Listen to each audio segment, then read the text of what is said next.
MyFantasySportsTalk.com.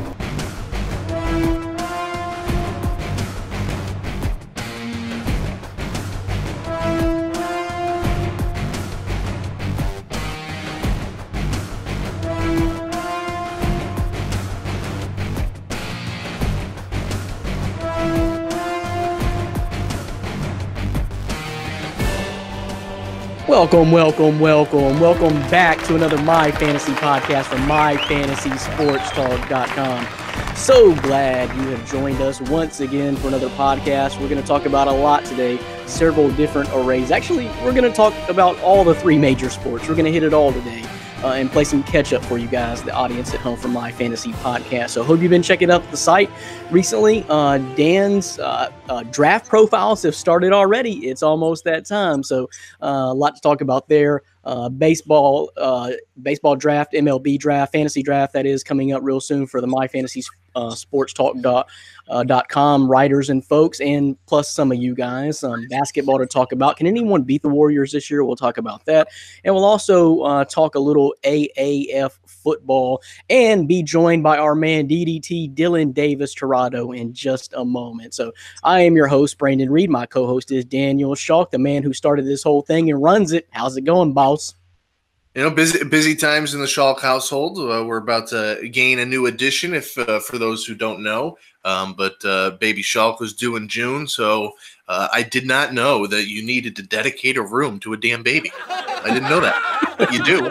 And I got checklists. I got a list, husband duties, and they've been filling up some time. But I'm glad to sneak away, forget that damn kid for a minute, and be joined with New Breed himself. So I'm happy to be here. Well, I've heard of this nursery thing that you got to do, technically, you know, when you're expecting a baby, but, and I'm not really the one to talk on this, you know, I'm a single guy, never been married, no kids. So, hey, ladies, but, so I'm not the one to really speak on this, but from what I've heard, what I've been told is that Dan, that baby's going to be sleeping in your room for the first year and a half or so anyway. So technically he's going to have a room, she, did we find that out yet? I'm sorry, I forgot. We did. It's a baby girl. It's a baby girl. Girl. So you're going to have a pink room. No, it's not pink. I already put my foot down on that. So llama themed room. That's what we're doing for the nursery. And yeah, so we're making up this whole nursery room, but the kid's not even going to stay in there, like you said, for the first year and a half. So I don't get it. Doesn't make a whole lot of sense to me. But you got to rush and get it painted and decorated and fixed all up though. So. But yeah, so man, I don't know how you're going to keep up with baseball and daddy duties late at night. It's going to be a long summer for you. West Coast games is what I'm hoping for, you know, because Astros, they're going to be playing at like 10:30 Eastern. So hopefully my daughter, you know, will get up and I can watch the game. So it's not too bad. I'm hoping for it. So I don't know. So if you're really at liberty or have permission to talk about or feel comfortable talking about, what kind of names are we looking at from you and Marissa? Do you have a top 3, top 5? I mean, what's going on there? We already have the name. Oh, we have the name picked out, but we don't have the spelling. We have not agreed on the spelling of it. So it's a debate in the Schalk household. I don't even know if I should say it. We're telling, you know, close friends and family, but I don't know.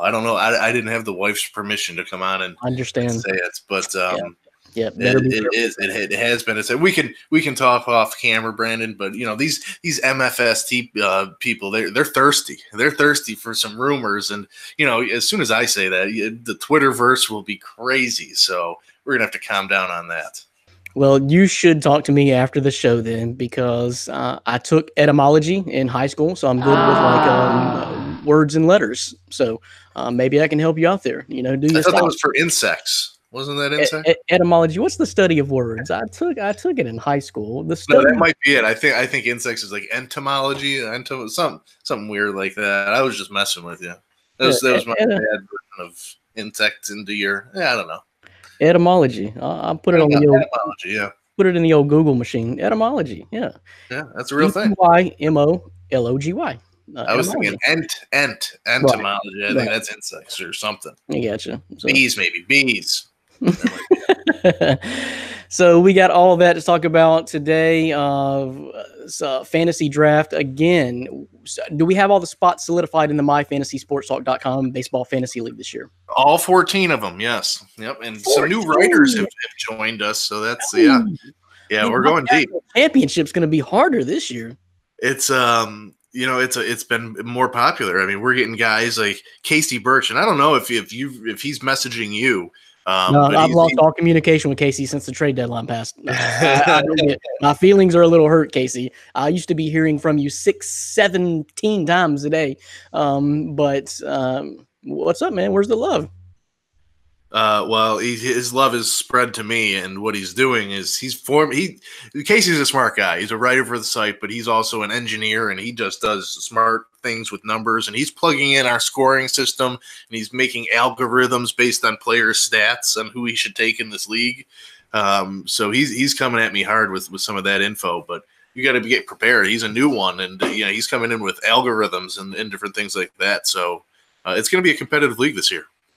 Another fun fact about our friend and writer, Casey Birch from the site, is he makes contacts, apparently, because I posted something about ordering from 1-800 Contacts, and Casey was like, hey, man, what's up? Buy from me. I make them. So definitely a smart guy with a lot of stuff going on and just a trade flipper in the NBA season this year. So, but that's we only got a couple more weeks left in the NBA fantasy season. So, but we're going to hear from Nick Pertins later in the show. We got some mailbag questions, so we'll hear from our friend and fellow fantasy player Nick Pertins a little bit later.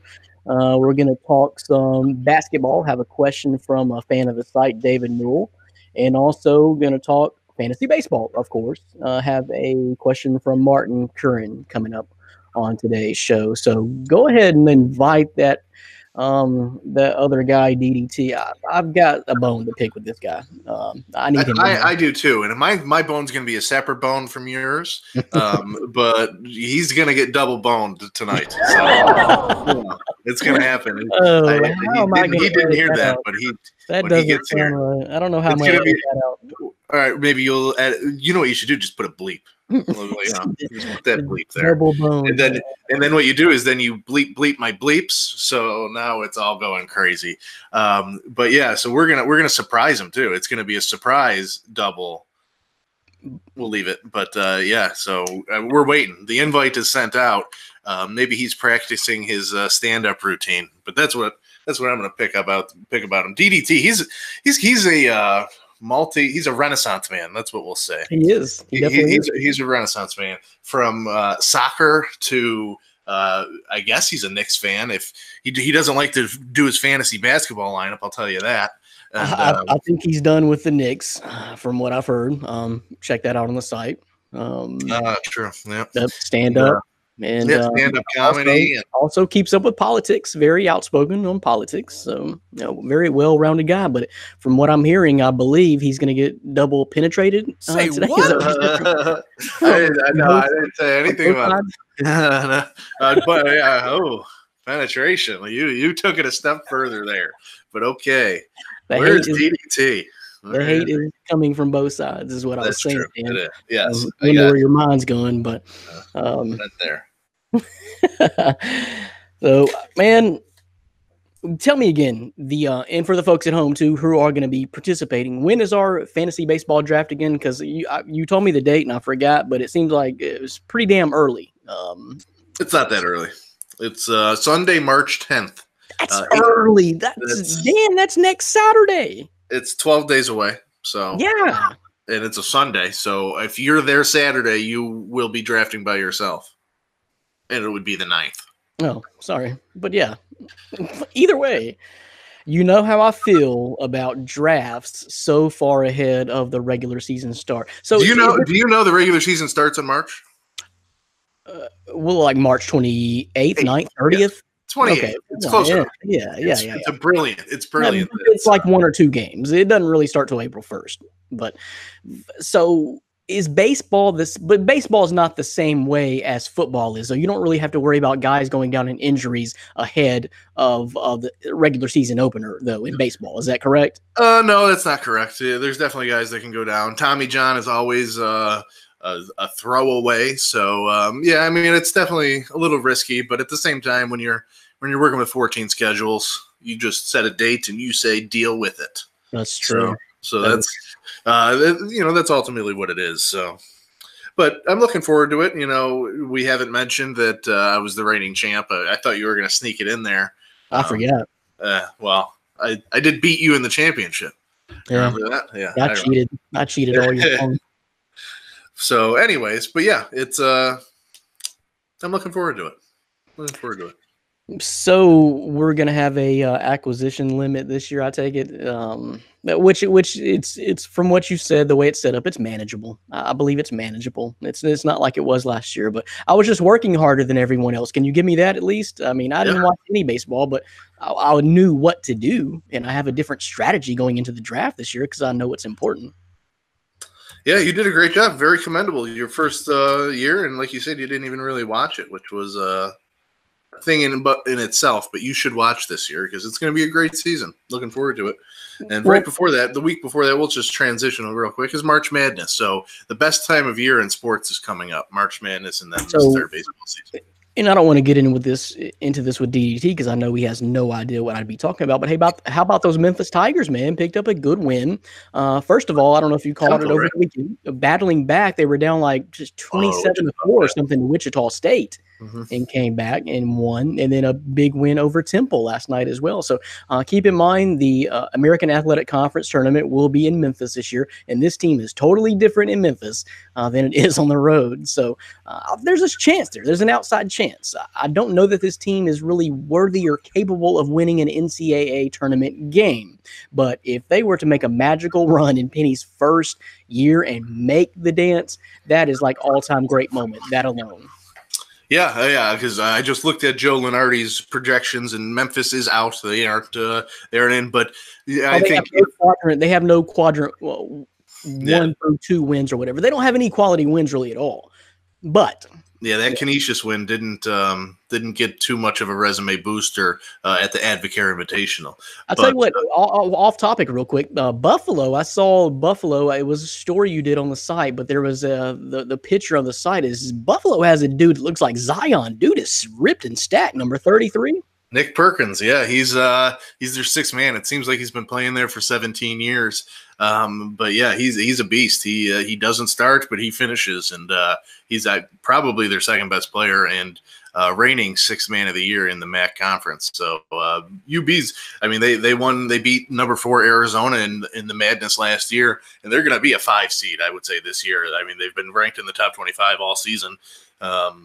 So I'm predicting them around a 5 seed. That's what I expect, and they can do some damage. So that's a dangerous team, definitely. I don't think our man Orlando Torres is going to make the podcast tonight. I'm not even really sure about DDT. If you've sent the invite already, I don't know what. I think he's having some Ryan Thomas technical difficulties. Oh man, it's a New York thing.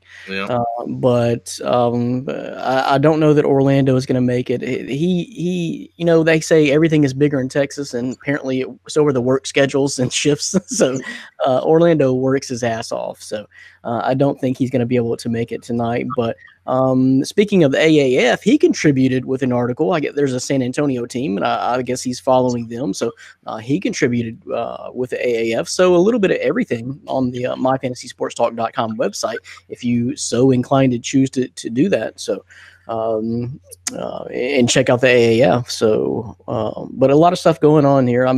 Just kind of going through the site right now. What kind of sticks out to you other than your draft profiles, which go ahead and plug those too, Dan, because they have started. And what I'm noticing about the NFL draft this year is that it appears to be pretty front defensive loaded heavy. A lot of the guys you brought out, which I believe you're kind of bringing out your top prospects at first, from what I gather, and I that's what I believe, seems to be a pretty heavy defensive loaded draft this year, or should be. Yeah, definitely. I mean, defensive line specifically, you can argue the first 10 picks can all be defensive linemen. I mean, that's how deep this draft is. And defensive linemen, edge rushers, those types. But yeah, it's heavy defensive talent wise, and the scouting reports, draft profiles are coming up. I've changed how I've done them a little bit formatting wise this year to kind of enhance the user experience with some stats and some different things, not boring you down with my typing of analysis, but more just getting you the information of that player. So we're bringing them out slowly. It's been usually by now, I think I already have like 50 prospects covered. So we're getting 10, 20 at a time, and we're going to get there. We're going to cover them all like we usually do. So My Fantasy Sports Talk is your place for the NFL draft, something I love, just getting ready, watching game film. So that's going to continue. And then the entertainment section, we'll just give them a little love because they're always busting out their television show recaps and different things, and their articles are more popular than some of the ones that we throw out there. So they always do a great job. So the site is bumping, and March is going to be a big month with the madness and baseball season and sweeps, or I don't know if it's even sweeps, but you know what that's like. Sweeps, right? Sweeps weeks. Yeah. Of Sweeps. course. Also, I was going to mention, because I know we got a lot of New York area fans with so many New York writers, yourself being housed there, Dylan being in New York as well, Auburn area, and then, of course, Ryan Thomas Take. He contributed recently this week. And so if you have any Bills fans out there in the area, that he did his own Buffalo Bills 2019 NFL mock draft, that's on the site right now as well. Yeah. Shout out to Take. But he actually closed his mouth for once and put pen to paper, which is it's good to see. Good to see Ryan. So and it was actually a pretty well written piece. So he's part of Bill's Mafia, sadly, and it's a good piece. A lot of players that I would not want to see on the Bills, mainly because I like the players and I don't like the Bills.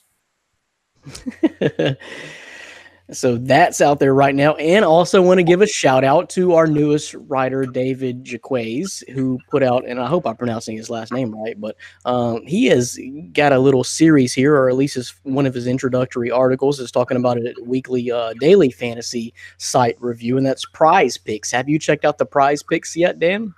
I did. I haven't actually played in it, but it looks interesting. There's all these daily fantasy sites that are popping up, and it's they're not very well known, but there's still a chance to win a lot of money.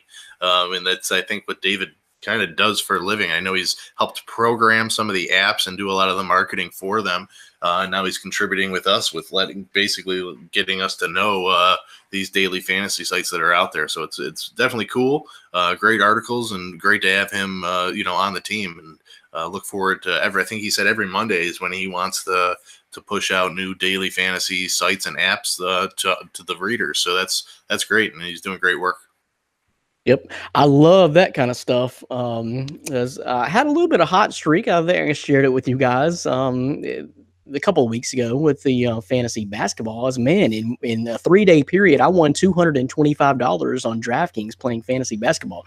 My balance is down to 19, but 30 of that was lost in one night because Klay Thompson was a healthy scratch the last second, no warning whatsoever. So that sucked. So that was 30 of it gone right there. But it's a daily grind. But we love playing fantasy sports, and that's what we do here at myfantasysportstalk.com.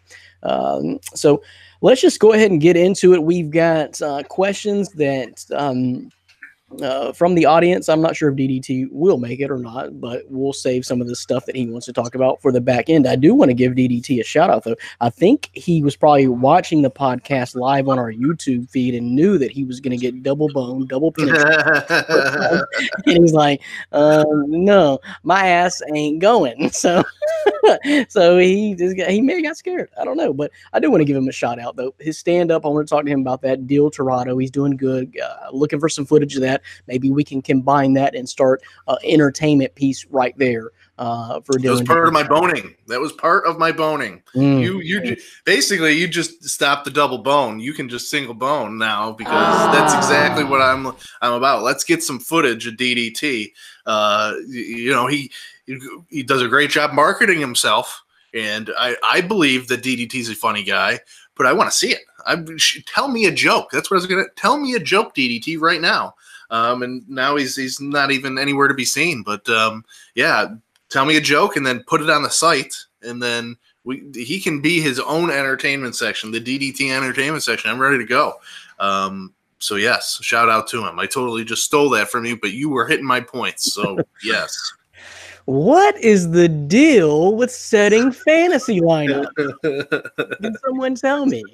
That's an inside joke. I hope you show up, DDT, because you do. You deserve a double boning because of some stuff you pulled in the fantasy basketball league this year. Malachi David reaping the benefits from that, but we'll save that for another day if he doesn't make it. But Dill Torado on the stage. Word. So let's go ahead and start some fantasy baseball talk because our fantasy baseball draft is coming up. TikTok, God dog, I guess I got to start studying here. But so this one comes from Martin Curran.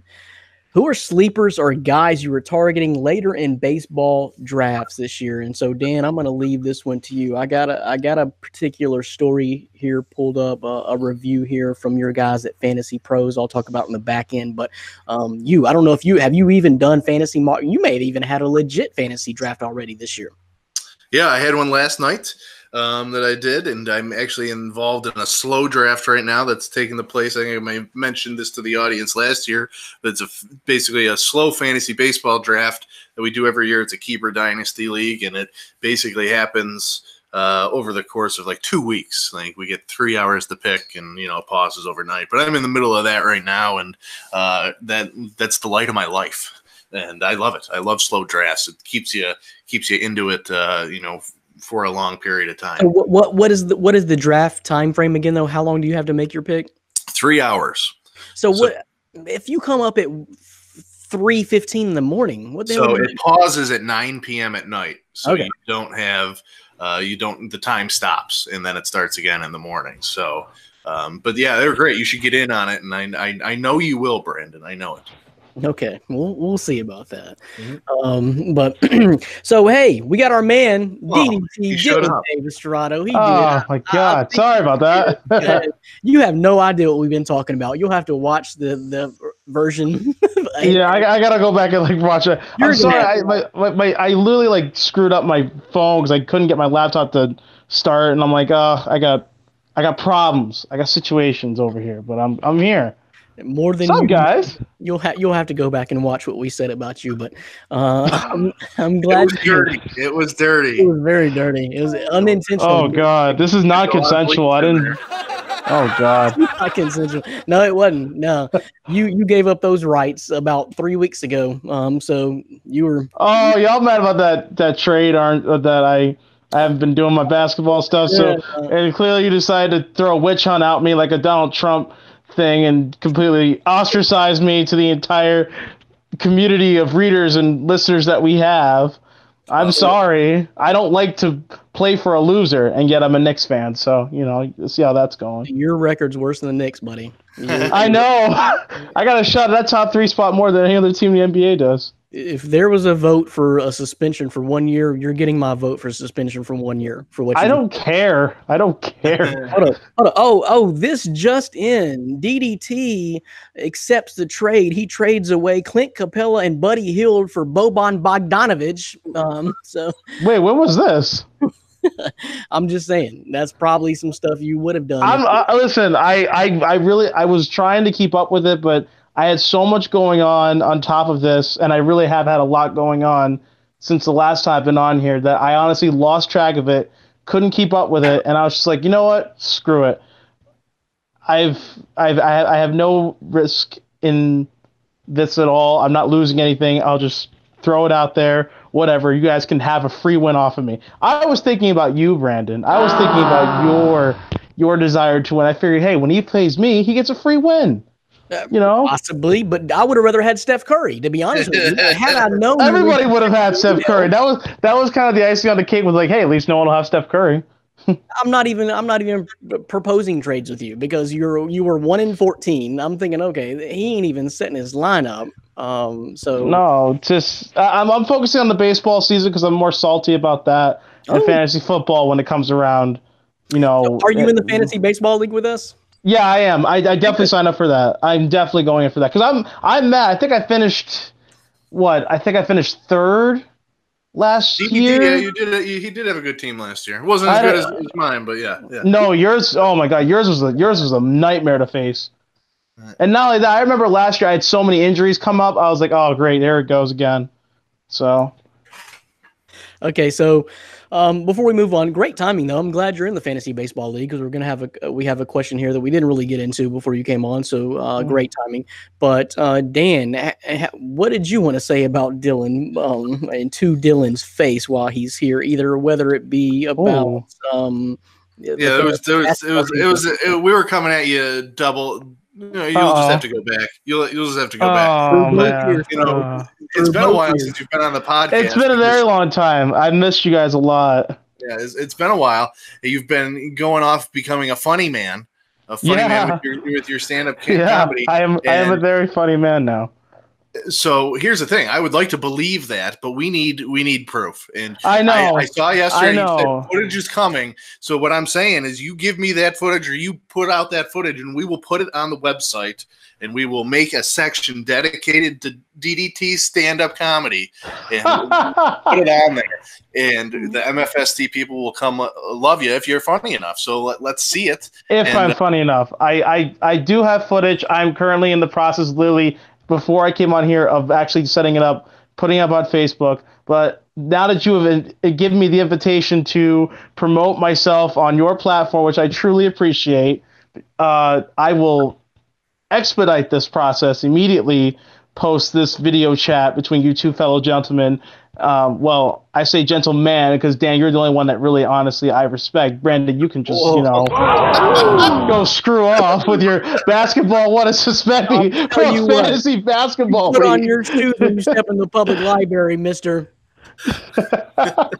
But no, I will get it out. I have I think 4 videos left to put together and just kind of segue into that. So I'm almost done. I'll have it up hopefully by the end of tonight. I don't know why you didn't think about this before, honestly. I don't know why I didn't either. I honestly have been going through a lot because there's been so many transitions and so many big events happening in my life since I've last been on the podcast, since I've been able to honestly put out content. So now that everything's settled down, I now have time. Lots of time. What would you like to talk about as far as these big events in your life? Well, one, I'm a stand-up comic now, which is, I can't believe I'm saying this. This might actually work. It's taken off in a big way. I've done, I think, 6 big shows, big in terms of oh wow, I've gotten a good spot. I've headlined a show last time, which was great. I'm doing a show. If you guys remember the TV show All That from the 90s, I'm doing a show with 2 of the cast members from All That and a reunion. It's a 25-year reunion since they're starting up the new All That program with Kenan Thompson as executive producer. I'm doing a show with them in the end of March. And I've also signed up to do a couple of shows down in New York City, Buddha Comedy Club, Laugh Factory, and Gotham Comedy Club. So hopefully they'll get back to me on that. And let's see what else. Gotten to travel a lot in the recent year. Went to a lot of places. California, Florida, just general areas. And I know sticking with the stand-up theme though, but it could be an inspirational story because I know you were down after the first time or two. Thought you bombed. I mean, yeah. But you stuck with it. You were picked right back up. A lot of your friends, kind of gave you words of encouragement that I saw myself. So, and then you started hitting home runs, and so now look, all this is happening. So, very inspirational story to anyone who wants to pursue a dream. That don't let the initial process get you down. No, and more importantly, the biggest thing I could say about this experience is that I did not know I was this funny, especially in a setting where I have to do it in front of people, because actually I'm not very good, believe it or not. I'm not great at talking with other people. I'm not saying I'm an introvert, but I'm not the best extrovert, if you could put it that way. But literally doing stand-up has literally been an eye-opening experience as to how awkward I am as a person and how so funny it is for me to tell all these stories and have all these thoughts and ideas and be it pushed out onto people who are literally just taken back by honestly what I know and then just throwing a spin on it to make it funny. I've had crowds in tears which is honestly been the most welcoming sight. So I'm very committed to this. I really want to turn this into a I wouldn't say I don't want to beat Kevin Hart. I want to be better than him because I don't think he's very funny. But I kind of want to. Shots fired. If this video ever resurfaces later, yeah, Kevin Hart, I think you suck. I would take you on in a comedy rap battle or any particular rap battle or any particular battle in terms of whatever, because I don't care how strong you are. You are still 5'1" leprechaun height.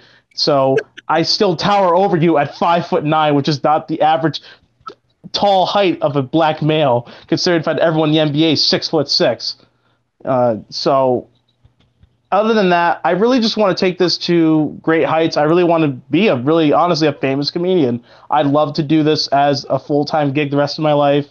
I just one day I just decided, let me just try this, because I literally didn't know what I was doing, and I was like, what? There's a show. They said I could come in there and do something. I did 20 minutes and I got a standing ovation. I was like, yep, figured it out. This works. Let me pursue this crazy, absolutely no profit at all in like the first probably 3, 4, 5 years I do this, but I've stuck with it, and it's actually getting me noticed, which is a big surprise. I haven't done a lot of shows. I haven't been doing this long, and it's been extremely successful. So I'm very happy with results. We wish you luck, and we also have Orlando Torres, which has dabbled into the I know. I owe him footage. He's been asking for it for months. I owe him footage. Y'all could collaborate, and we have quite a thing going on here at myfantasysportstalk.com. But I'll tell you this. I was laughing my ass off, and I was in tears when I saw that trade that you accepted. But anyway, let's talk fantasy baseball since we're all involved in it. We'll talk about that off camera. We will. No, it's done. It's done. It's over. All right. You're suspended. I'm not sorry. You're suspended. All right. Martin Curran wants to know, who are the sleepers you guys are targeting later in fantasy baseball drafts? Dan was addressing that. He's had a draft already. So, Dan, through the fantasy draft process so far this year through mocks or through your slow draft, and you may not even be to that point yet, but who are some of the key guys that could be targeted later in rounds that could be considered sleepers? Yeah, some guys that I have my guy on. The first guy, I've had him on this list for the last 3 years, and now he's finally healthy, and I think he's going to get the playing time he deserves. And that's David Dahl, the outfielder for the Colorado Rockies. Obviously, playing in Colorado is always a good thing, and he has power, speed. He just hasn't had the health. So I think he's going to be healthy this year and put it all together. So that's a guy you can get kind of mid to late rounds. Another guy that I have is in New York, but with the Mets, and that's Pete Alonso. He hit 42 jacks last year in the minor leagues. He's not going to get that in the majors, but if he hits 30, I wouldn't be surprised. He's not going to give you the best batting average, or probably around 250. But he's going to put up the home runs, and sometimes that's all you need in a points league like what ours is. He's definitely going to be a better player than in a roto league where it's all categories. Another guy, pitcher wise, that I have drafted in each of the leagues so far is Tyler Glasnow. He pitches for the Rays, but he was a high prospect for the Pirates. Got traded midway through last year. I think he's going to really come on and shine and get into his prime. There's some others that I'm keeping my eye on, but obviously 2 of you are in the league with me, so I can't give you all of my secrets. That's what I got my pen ready. Come on, Dan. You gave me Shohei Ohtani last year. What's my Shohei Ohtani for this year? Okay, I will match that, because I'll give you it. His name is Kikuchi, and he is a pitcher for the Seattle Mariners, lefty. He's not as highly touted as Ohtani, but he signed a $43 million contract in the offseason, and he's going to pencil in as probably the number 2 starter in Seattle. So Kikuchi, remember that name. So I did pull up. I was kind of interested in just, hey, because this works this way for football and basketball. So my mind kind of went to, well, so what's some of these rookies that are flying under the radar? I know you mentioned New York, the Yankees, not the Mets, do have a few of them themselves, but also a guy that I was looking at that could be, should Bryce Harper be moved out of Washington, that Victor Robles may be the guy to take over his spot and could be a star rookie to keep your eye on. Yeah, I like that. He's been a top prospect the last few years. We kind of saw it last year with Juan Soto. He came out of nowhere to take the National League by storm. And Robles has the exact same qualities and consistency in his game to definitely do that. So I like that. That's a good pick there, Brandon. Good pick. I know.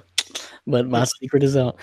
But yeah, anyway, so that comes from the Fantasy Pro site. You can look that article up and check that out. So they kind of broken that down, which is always key going into drafts. Who are the rookies that are going to shine? I picked up one in basketball, Trae Young, doing pretty damn good right now. I like it. Not sure if it's going to lead to a championship, but there's always rookies out there. DDT, have you had a chance to study this? Because I don't know if you've been informed. You probably were, but I don't know if you realize that the draft is a week from Sunday. So we got to get on board with this thing. You got any kind of sleepers or been studying yet?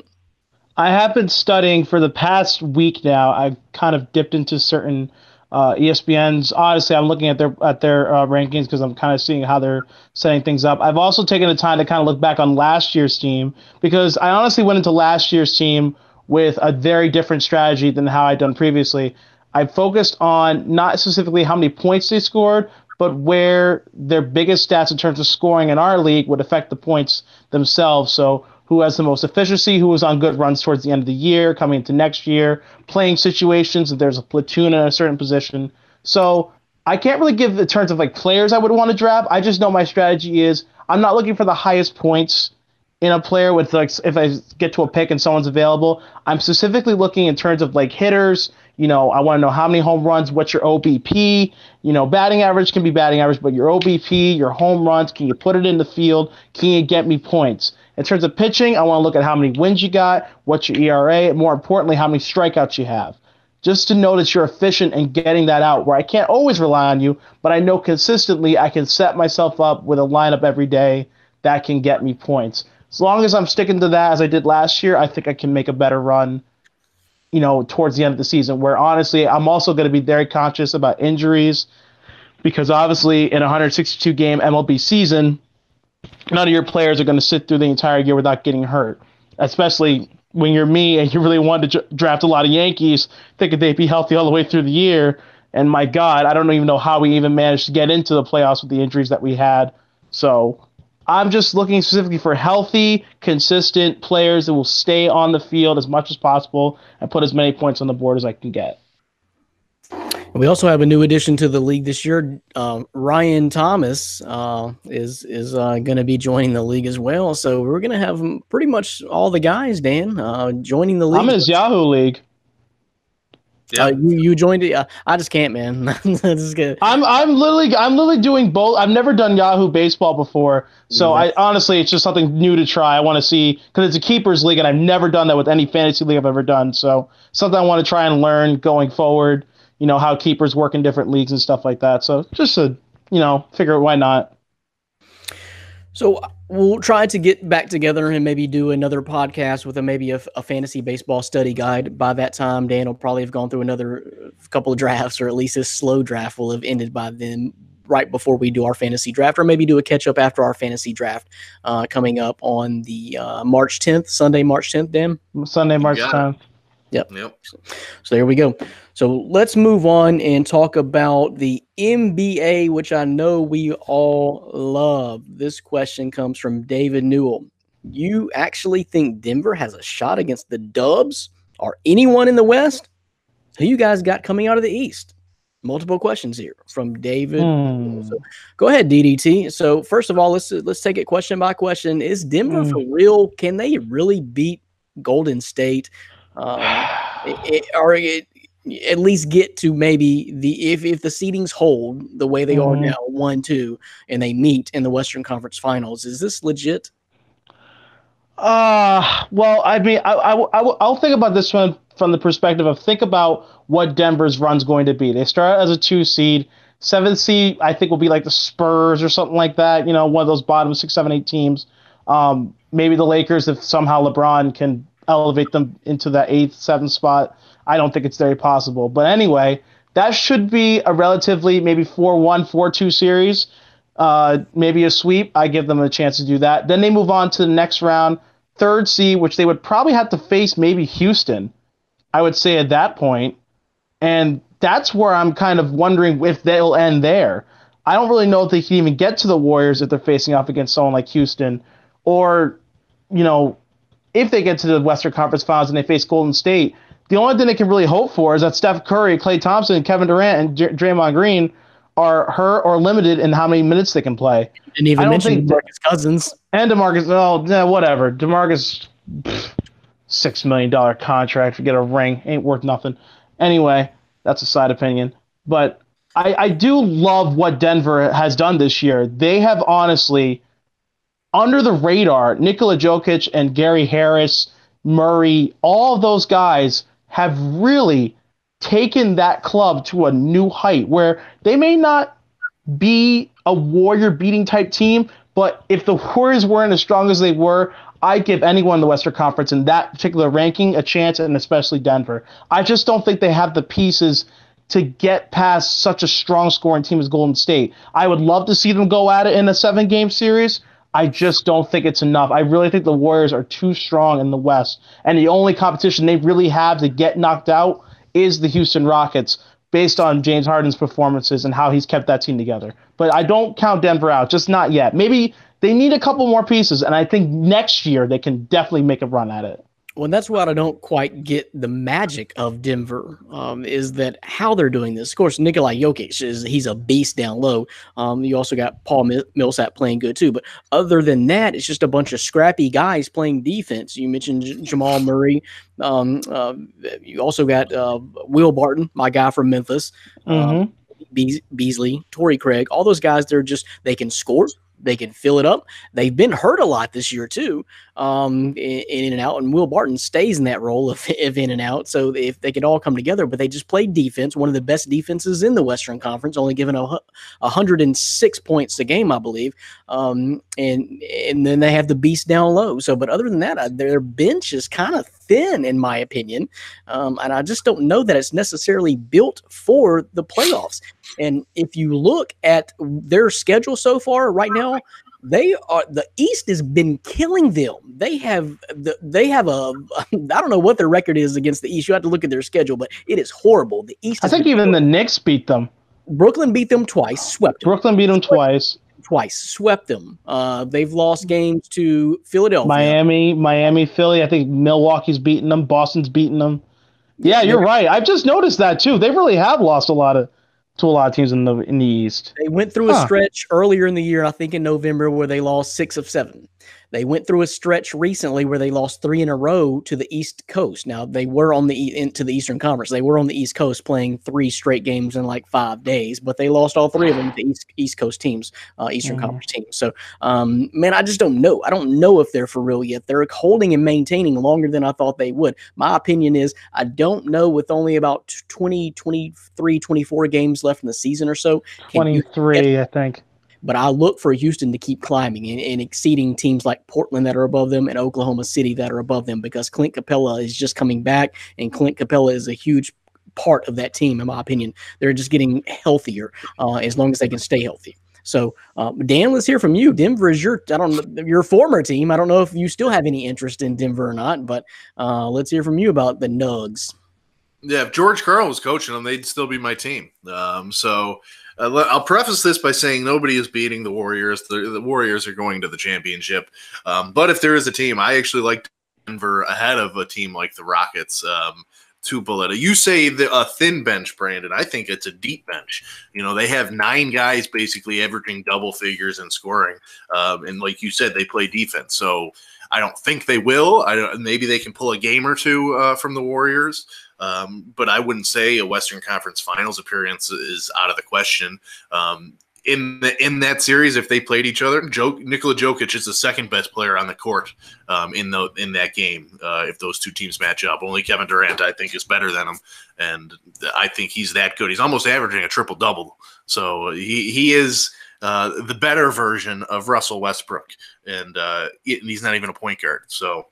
I don't think they have a chance, but I do like him. I like him as a deep team that plays team basketball, which you don't see much in the NBA anymore. So I like him, but I don't think they would ever beat him in a 7-game series.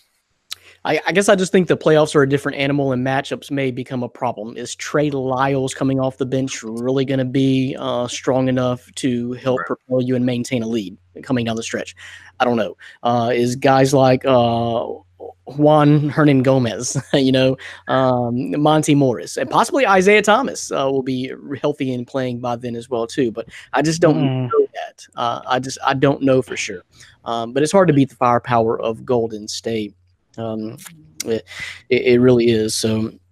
But I really do think I do look for Houston to climb and maybe eclipse a few folks. I think they're just going to probably get it together now, as they haven't because Clint Capella's been missing pretty much the whole season. So I don't know. But so I guess we're saying the answer to the first part of that question is that none of us really think that Denver would beat Golden State in the playoffs if it came down to that 1 and 2.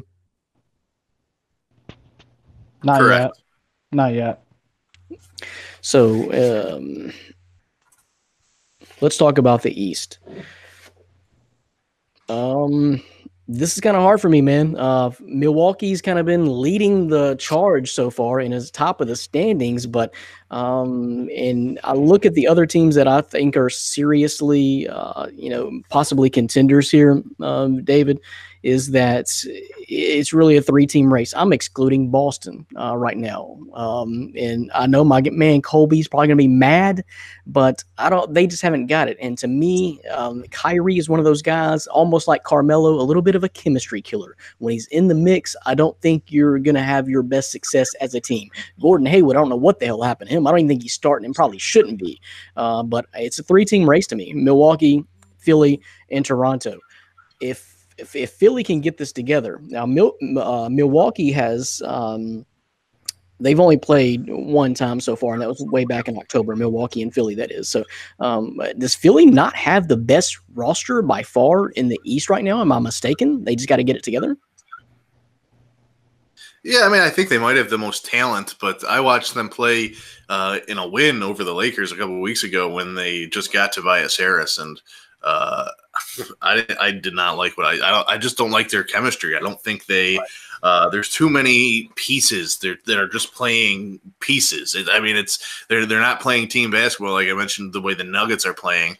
And yeah, you can win on the talent alone in the NBA like that, but I don't think you're going to make an NBA Finals with it's just not cohesive when they're on the court together. Jimmy Butler, for as great as he was defensively and with the Bulls and, how he played with those great Chicago teams, he looks like he's a dick on the court. Like, he just doesn't care about the people around him. I mean, it was apparent, and Ben Simmons was the same way. And Ben Simmons actually attempted a 3-pointer in that game I watched, and it was the ugliest thing I've ever seen. So until he can actually get a jump shot, that team is just not. I don't think can make the NBA Finals. I would take the Raptors over them. I would take the Bucks over them. I would even say, watch out for the Brooklyn Nets to surprise and maybe upset a team or two in that Eastern Conference. The Pacers have a good record, but without Oladipo, I have them written off. I'm with you, Brandon. They've been able to maintain. I really am. But I give them no chance. And I'm with you on the Celtics. I don't think the Celtics are either. Similar to how 76ers are doing. Boston just doesn't look cohesive out there. So I think it's Bucks, Raptors, and a super, super sleeper, never going to happen team, Nets. I like them. Yep, I pretty much agree with most of that. Boston and Indiana, I don't have much of a shot there. DDT, what do you think? How's the East playing out?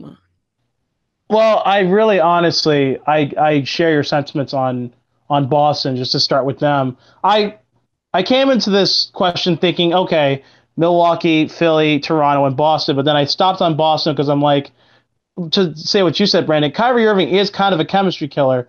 And what I like to call what is happening to Gordon Hayward, I like to call it the Kevin Love effect. When Kevin Love went from the Timberwolves to the Cavaliers, as great of a player as he was and instrumental as he was in getting them a championship, Kevin Love has literally faded from a top 5 player to who cares where Kevin Love plays. And I feel that's what's happened to Gordon Hayward. And it's not because of his injury. In my opinion, I can't believe he came back from that as strong as he has been able to play. But the fact is that Kyrie Irving is honestly not. I'm not trying to say he's a great player, but he's not the best team player. He's a very one-shot, give me the ball, I got it type of player. He dominates the ball. He dominates the possession. he cannot really elevate the people around him to be better. And Boston has such a great team of young talent that it's shocking to me that Kyrie Irving gets to a team that he can call his own and can't elevate the players around him. You look at Philly, it's the same issue. You have Ben Simmons, Jimmy Butler, and company. Because honestly, I think it's just between them and Joel Embiid. But Joel Embiid's amazing. I think he's honestly in a class of his own of his position. But Ben Simmons is an ego. Jimmy Butler's an ego. They're not team players. You saw Jimmy Butler getting into spats with his coach just when he had just arrived into the team. Like, you've barely even set yourself in there yet. That's a chemistry issue. You saw the same thing in Minnesota with Tom Thibodeau, and you saw the same thing in Chicago when essentially when things were falling apart. He wanted to bail, and I think that's where Jimmy Butler is at right now. I don't think he commits to this team long term. I really don't. I really don't think if Philly gets to the Eastern Conference Finals or the NBA Finals, he will not commit to this team. He will leave. And then you got a situation there. I think that's a little bit of Kyrie's problem and the Celtics' problem is you've already seen Kyrie talking about next destinations. Who trusts this guy after what he did? I mean, to me, I'm sticking with LeBron. Let's try to do this damn thing. If you really care. But LeBron is a whole other problem I want to talk about because he's a. If this was 25, 30, 40 years ago, you would care about winning a ring. And I would say, yeah, I'm going to stick with this dude. But Kyrie wanted to be the man. He wanted to go off on his own. He thought Boston was the place. Now he's already thinking about the next destination because you know what? Jason Tatum is pretty damn good. If you're not getting all the limelight, and you saw what they did without him last year, and I think that hurt his ego. So he's already looking for nation. And Philadelphia definitely does have some of those problems. Yeah. But I look up now and I question Brett Brown as being the man to be able to control all of this. But you look up now and the three major players that I see in the East between Milwaukee, Philadelphia, and Toronto, guess what? Brett Brown has the most coaching experience out of all those guys. You have new coaches in Milwaukee, in Budenholzer, and Nick Nurse in Toronto. So I don't know if that plays any role into it or not. That's the different animal in the playoffs that we talk about. I don't think it does. I think the coaching, because, I mean, honestly, if you want to take an example of experienced coaching, I mean, go back to George Karl. I mean, George Karl is one of the most exceptional NBA coaches of all time. You go to guys like Phil Jackson, exceptional, not the best executive, not the best team put together type guy. George Karl eventually couldn't handle what the Nuggets were trying to put together. Sacramento, the same issue. Brett Brown is an experienced coach. That doesn't mean he can handle egos. Coaches that can handle egos, like Jason Kidd, who are former players, I think they make the best coaches.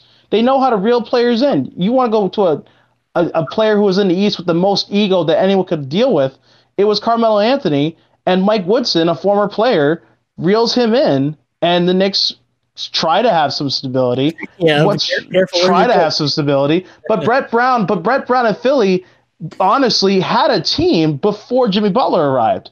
He had a squad.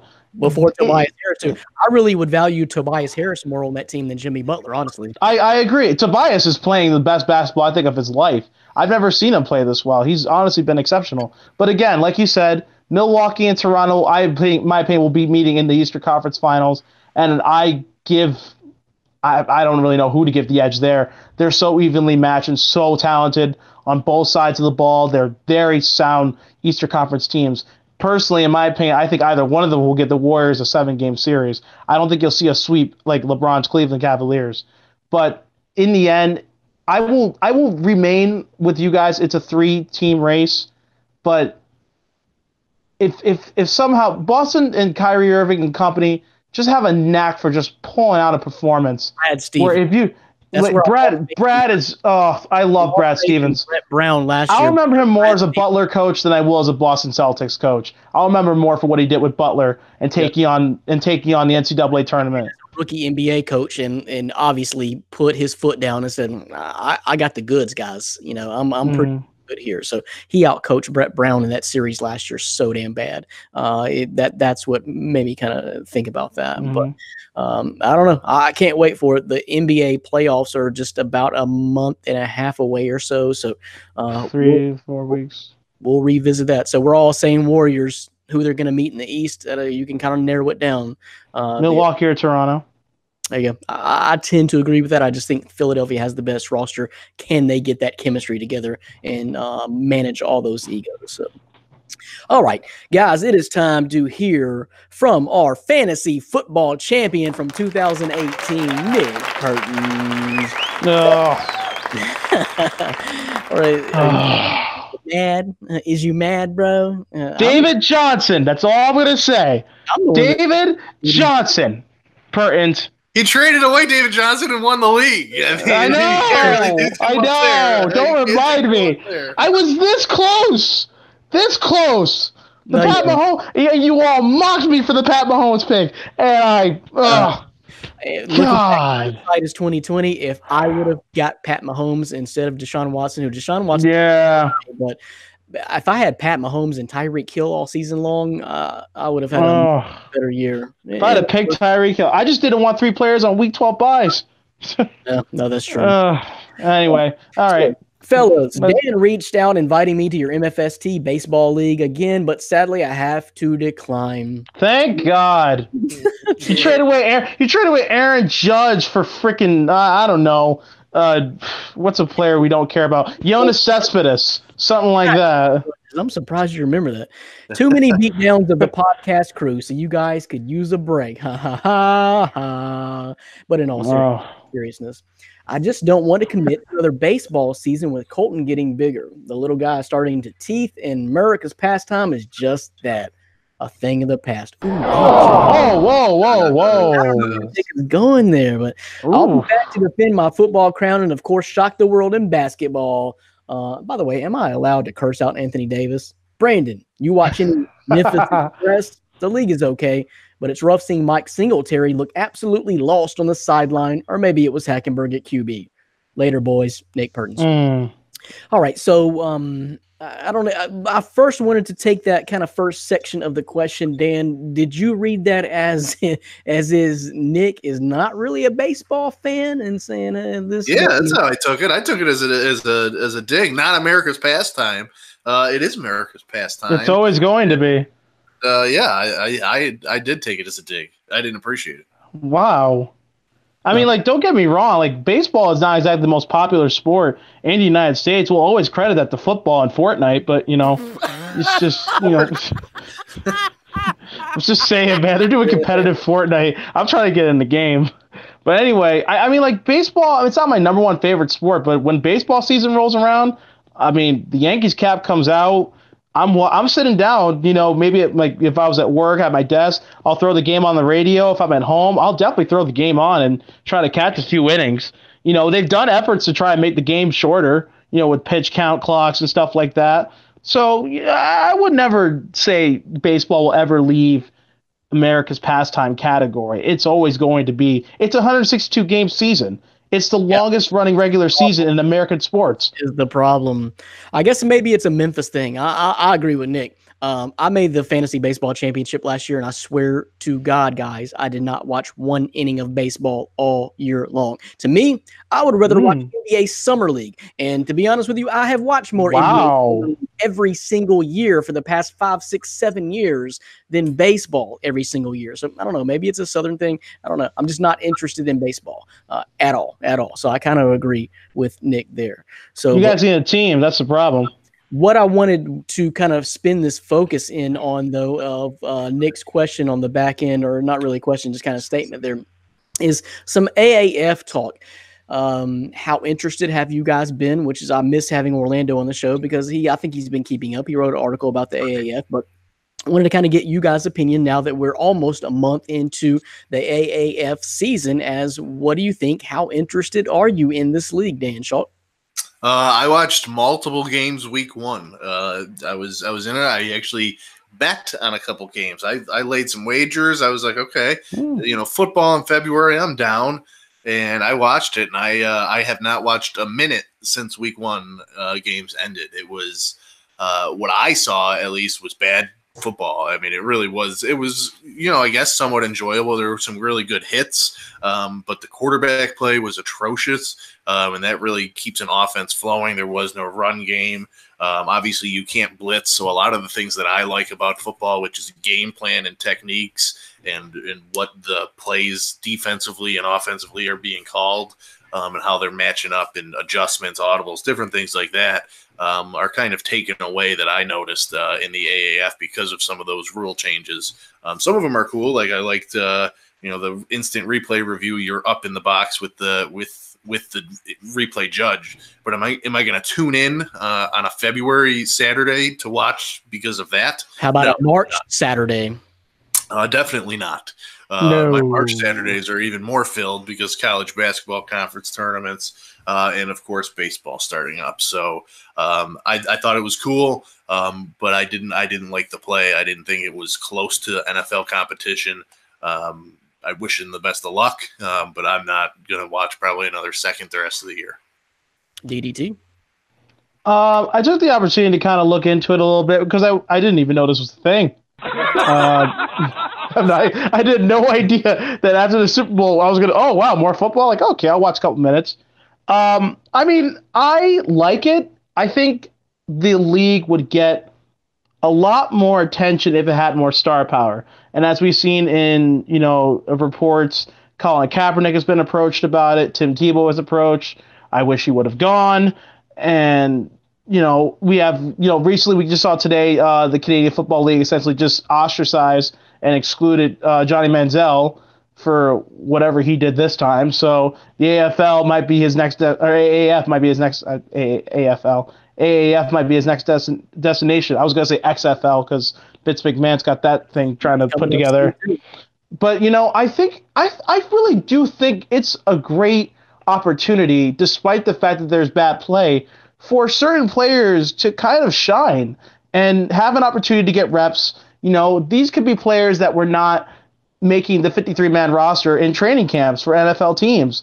These are guys who could be coming out of college and just don't think they're going to be getting drafted. This is an opportunity for them to get reps, get in playing shape, stay in playing form, learn more on the field, and maybe get a chance to have a walk-on tryout with an NFL team and maybe get on a roster. I do like this idea of having the AAF. I think the play could get better. Hopefully it will. If not, hey, listen, it's football, and we need something to get over the fact, NFL's over. We have to sit and listen to Patriot fans cheer and boast for the next 6 months before the season starts up again. It's a good thing to take your mind off of things if you want to still watch football. I agree with a lot of what you said, DDT. Is essentially it is a training ground for potential NFL. And if they collaborate and make this more like a G League of the NBA, then I'm with you. And the only reason that I am not completely opposed to it is that I do believe it's a good opportunity for guys like our man Brendan Griffin, High Flyer BG, which will be coming on a podcast here in the next week. So it's a good opportunity for guys like that to shine as a training ground for potential NFL contract and to get some little bit of notoriety. But I'm not for football in February and March and April. I'm done. After the Super Bowl, that was the end of real football for me. I'm all for you. I'm more power to you for playing it. I'm not going to watch it because when the Super Bowl ended, that was when the end of football season ended for me. I don't know the standings. I don't know what channel these games come on. There's a team right in my own backyard in Memphis that I don't care anything about going. Number one, because I'm not going outside to watch football after the NFL season in February or March. You can bank on that. And also from what I've seen, the crowds are not good. I just don't think the interest there. And my sport is basketball. I sure as hell am not watching semi-pro football in March and April. That is college basketball time. And they had a really good first week as far as ratings. I think the ratings of the first couple of games were around 2.9, 3 million maybe viewers. That's great. But so were the XFL numbers way back 20 years ago as well. And that league lasted maybe a full year. So you're going to see a trickle off. And the Memphis attendance numbers were not great for week one. I mean, in Memphis, that is, the first game in Memphis. And if you can't get excitement around it in week one, now you're going to have true diehard football fans that do want more football year round, more football, yay, yay, yay. Okay, that's great. But if you have a remote interest in basketball, I don't see you paying much attention to this league at all. You're going to be watching college basketball through March Madness, and then you're going to be transitioning into the NBA playoffs. You're not going to be paying this much attention. And then when the XFL starts back up and you have parallel leagues, parallel semi-pro leagues running at the same time, how is that going to work? One is going to consume the other, or they're just going to drown each other out. So again, I'm all for one of these leagues to survive, maybe the AFL, which may be a more traditional league than what the XFL is going to be, as being a training ground into the NFL, and maybe a G League, sort of equivalent for the NFL. I'm all for that, for giving guys opportunities. Me as a fan, though, I'm just not going to pay attention to it. You see, they've already got one financial bailout, because they couldn't make they couldn't make payroll for the first week. Now, how true a lot of that is, I don't know, but it's still a significant story to me. So I don't see people paying attention to it. I don't see networks buying into this. Now, if the NFL network wants to pick it up again as sort of a subsidiary, G League equivalent, then maybe it could survive that way. But I don't see long term that any major network is going to give these guys a TV deal, because no one's just going to pay attention to it. So no, I'm not paying attention to the Memphis Express, Nick. I'm sorry. But anyway, a lot going on. We got the fantasy baseball draft coming up, guys. We'll be talking NBA playoffs coming up soon too, and just everything else coming up. And again, I did mention High Flyer BG will be making an appearance on a podcast within the next week. And all that going on, and other stuff going on the site. So exciting time, and NFL draft time is right around the corner. Dan, Chuck. Yeah, man, it is. Yep. We're MFST is going to be pumping out the content when it comes to the NFL draft. March Madness, I think, is going to be a big thing, whether it's predicting games and previewing the bracket and different things like that. But MFST is going to be doing a lot of big things coming up in the near future, and we may even be the premier spot to catch DDT's stand up. So I mean, come on now. MFST for DDT. Man, it's gold. It's going to be, I just want fair warning to all those who are going to listen to this. You've seen me do podcasts, you've seen me do certain things. This is really me coming out, and you're going to find out what my real personality is like. I'm not that Sinbad type of comedian. This is vulgar stuff. But What is Sinbad? Has anybody actually listened to Sinbad's stand-up? I love Sinbad's stand-up personally. Really? I love Sinbad. Sinbad's one of my favorite comedians of all time. I like Jingle All the Way, so yeah. If you ever get a chance to listen to Sinbad or watch Brain Damaged. It's one of his comedy specials he ever first did. It's phenomenal. If you want to do like clean comedy, I'd follow that format. I am a very Robin Williams, very Bernie Mac, very just inappropriate, Andy Jeselnik, I am not suitable for children under the age of 18, unless they're into that type of stuff. But I really am proud of it.